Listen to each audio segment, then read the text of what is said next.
Puppy and dog contracts. There is in the description a downloadable PDF of a contract that I use that you can download and modify to suit your needs. So that should be a great resource for you. But I want to go over what should be in a contract, what the purpose of the contract, and why these various elements are there. Remember, James is not a lawyer. So any advice that I give you here is totally unwarranted. There's no guarantees, but it gives you a starting point. So how do I go about a contract? Well, the first thing is I look at other people's contracts and I learn what things are in that contract that I think are relevant to what I'm doing to make sure that I include those. Part of the problem here is, should you go to a lawyer and do this? No, I haven't. Should you? That's up to you to decide. One of the things that I see in contracts is they tend to be hugely long documents that just, they're impossible to read or understand. And the purpose of that is absolutely to protect the seller and has got nothing to do with the buyer hardly at all. I don't like that idea at all. The purpose of a contract is to protect both parties. You as the seller of something, in this case probably a puppy, you want to make sure there's clear understanding about what's being sold and what the terms and conditions are and how long that will go on for. And so what the recourse would be available to both you and the buyer in the event that something goes wrong. I have never been to court one time over anything in my entire life. But I have had problems and they have been resolved because I have a good starting point in a contract where both parties, both myself and the other person, understand what is reasonable and what we can expect to happen. So, should you have a contract? Absolutely. Could you have just nothing more than a verbal contract?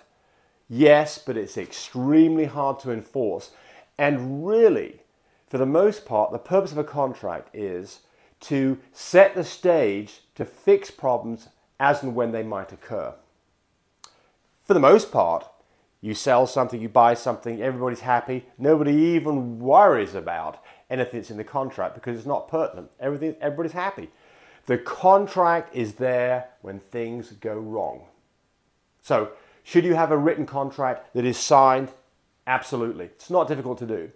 Don't get lazy on this. And I know, that the thought here is, oh, look, I've been sold a number of puppies. I've never had a problem. It's just too much work. Don't want to do it. Wrong answer.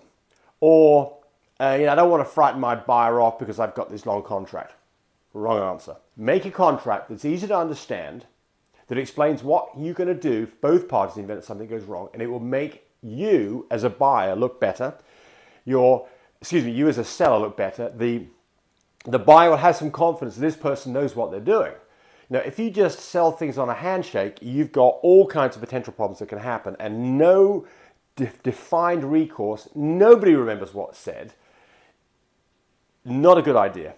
Have a contract. And remember, there is, in the description down below, there is a downloadable contract that will give you a great starting point that you can put your own names in there, modify it as you see fit, and have something that gets you started on this. But remember, again, not a lawyer. Don't make that mistake. All right, so let's talk about the specifics of a contract, and we're just going to go over some elements here. This is not everything. I could lecture on this for 2 hours.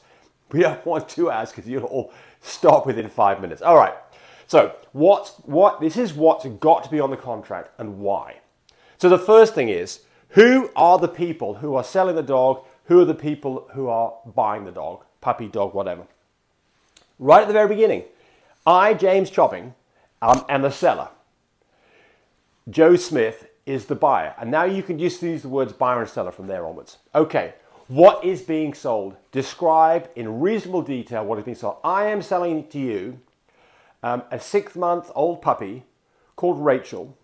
Her DNA is this.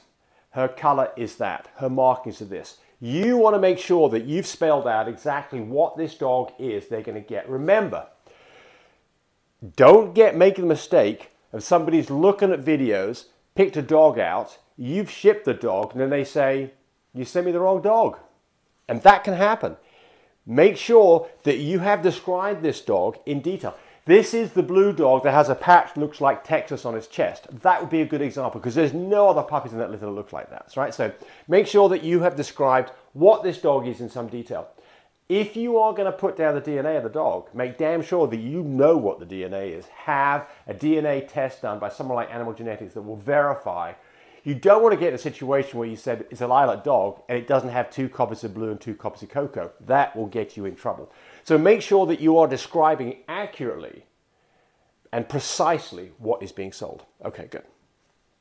The next thing is the money. Obviously, this is being sold for something. It might be in consideration of getting a car, or you might be trading for another dog.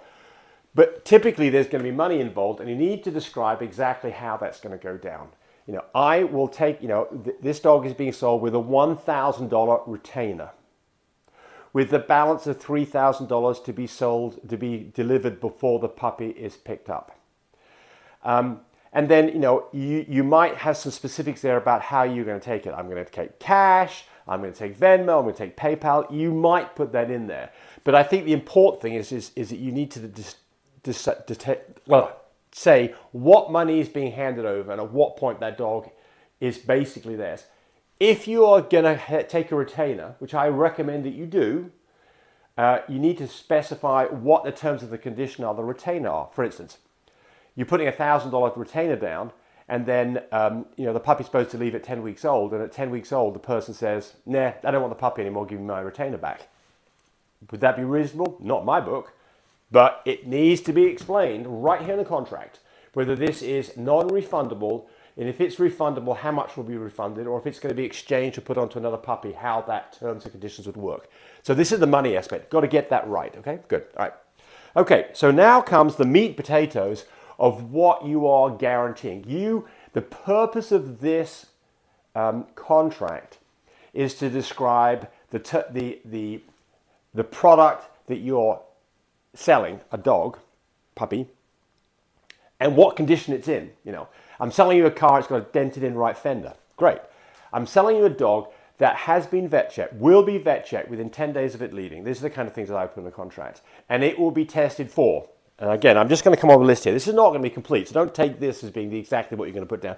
But I mean, for me, I'm going to have a dog tested for heart murmurs or heart condition, lungs, eyes, nose, skeletal, knees, fur. All of those things would be something that any decent vet would check for, and I would specifically state what those things are that are going to be in the vet check. Then I would also put in here, by the way, well, we'll get to that in a moment. You've got a bit of duration here. I typically put that in health guarantee. This dog is guaranteed to be in good health for until its first birthday, until December the 15th of 2026. Whatever it is, there needs to be a termination when this, is it for the life of the dog? If you don't put a thing here about duration, it goes on forever. So you better put a duration in here. And I typically put it in the health guarantee itself. I wrote it down here, but I typically put that in the health guarantee. All right. Okay, so you also might want to, and I think it's a good idea, to specifically put things in there that are not covered. Between the two of these is the gray line, right? Now, you can't put down everything in a guarantee, but you can put down in a guarantee things that are, in your opinion, and for the terms of this guarantee, are not covered. What would be examples of that? Behavior. If somebody gets a dog from you and they call you up, after they've had a dog for a week, and they say the dog's barking at night, would you take that dog back? I certainly wouldn't. So I would specifically put down things in there that would not be covered.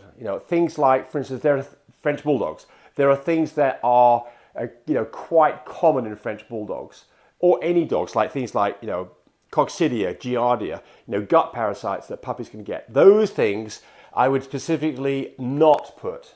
I would specifically say they are not covered. Again, you can look at the guarantee, the PDF on the contract when you down below, and you can go look and see what I put in it. So it could be a good starting point for you. All right.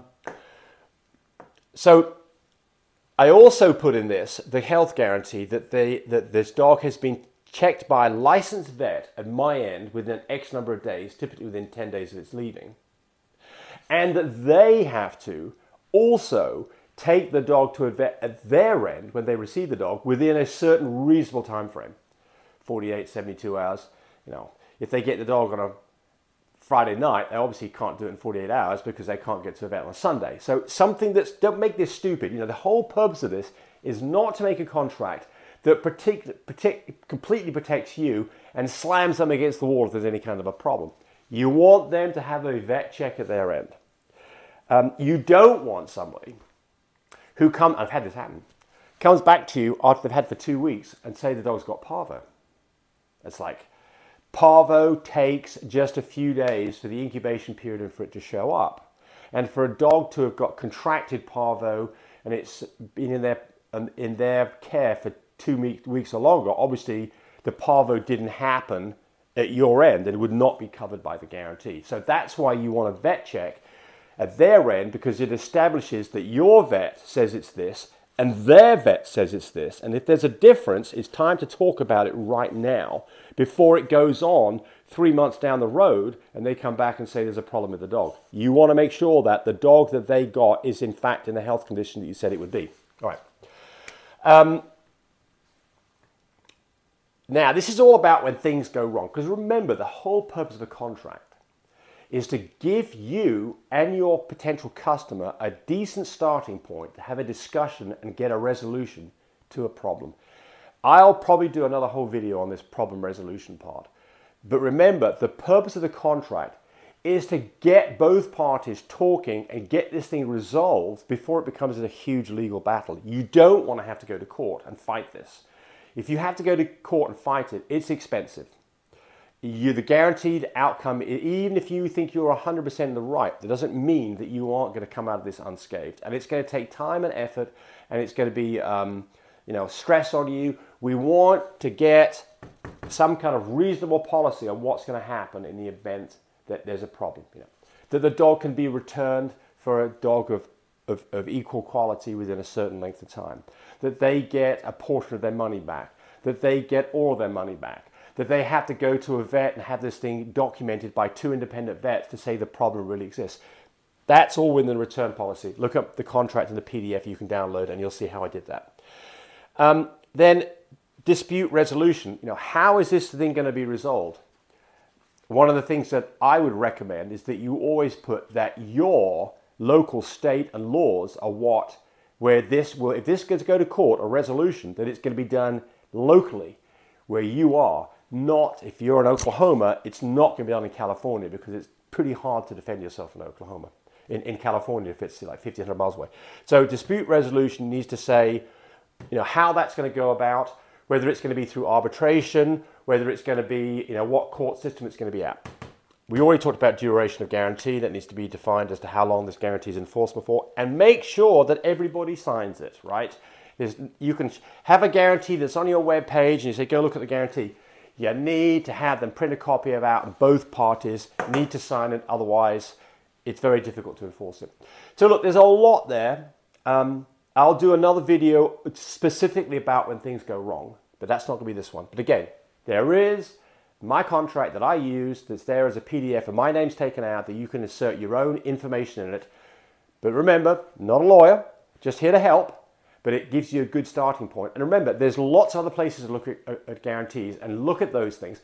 And I'm going to say one last thing about this. I do see guarantees that are just bloody long, like 10 pages. That's not, in my opinion, a good guarantee. A good contract. Your contract is there to try to stop problems before they ever occur and come to an understanding about how you're going to fix the problem so you don't end up in court, right? And it needs to be fair and reasonable for both parties, right? The problem in this fair and reasonableness is that different people have different interpretations of what's reasonable. You sold me a dog and it was going to be a show dog. I've taken it to the ring and it didn't win. That would be an example of an unreasonable expectation from the buyer's point of view. Unless you specifically said that this dog has been in the show ring and I guarantee that it'll win shows. If you make that statement, you're on the hook for it, and you better put that in your guarantee. I would never do that in a million years. But the point here is, you know, realize that it's not just a one-way vehicle. It's not just to protect you as a seller. It's there to protect you as a seller, to give your buyer confidence that they're buying a puppy that you will stand behind in a reasonable manner and that you are a reputable person. And in the event that there's an issue, we can start discussing what the options are because they've already been laid out in this area right here. Okay, hope it's helpful. And remember, download that PDF, it's free, and it'll give you a good starting point. And do have a signed contract on every puppy or dog that leaves you. Bye, buddy.